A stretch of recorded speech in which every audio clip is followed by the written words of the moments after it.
ว่าในโซนนี้นุชเห็นออเดอร์เมื่อเช้านี้เนาะเฮ็ดหนึ่งเกิดการปิดแท่งแล้วก็ปิดเนื้อเนาะปิดตันแบบแท่งเขียวใหญ่ยาวซึ่งเป็นแท่งที่งามและช่วงเช้านุชก็รอราคาลงมารีเทสปรากฏว่าราคาได้ลงมารีเทสเส้นเทรนไลน์นุชก็เลยเปิดบ่ายอยู่แถวโซน4699โซนแถวนี้แต่กราฟก็ย่อลงมาแถว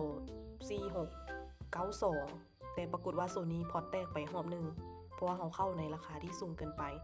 และทีนี้นุชมาเข้ารอบ2อีกเนาะกราฟก็ยึกยักอยู่โซนนี้ในบริเวณที่กว้างเติบก็แบบเกิดอาการไซด์เวย์อยู่โซนนี้เน้นนี่เลยโซนนี้เลยที่กราฟยึกยักอยู่จังสิซึ่งนุชมาเข้าแถวราคา97 98ก็แตกไปรอบ2รอบ3มาเข้าอีกเกือบเจ็บแต่ก็ยังดีที่ประคองไว้ได้สาเหตุที่เป็นอย่างนั้นคือเข้าย้ำอยู่โซนนี้ก็เนื่องจากว่านุชมองเป็นการรีเทสเนาะ2นุชได้การคอนเฟิร์มจากแท่งเทียนจะเป็นแท่งรูปแบบลักษณะนี้เป็นแท่งที่ทอดไส้โคตรสวยเลยแล้วก็ปิดงามเนาะปิดเขียวงามพอดีแท่งนี้ขึ้นไปแท่งต่อมาแดงแท่งที่3แท่งนี้มีการเบรกขึ้นไปเนาะเบรกขึ้นไปปุ๊บมีแท่งแดงลงมาแท่งทีนี้ปิดเขียวยิ่งเป็นการคอนเฟิร์มเลยว่ากราฟมีโอกาสที่จะขึ้นได้ทีแรกก็ว่าจะปิดแถวไฮเก่าเนาะแถว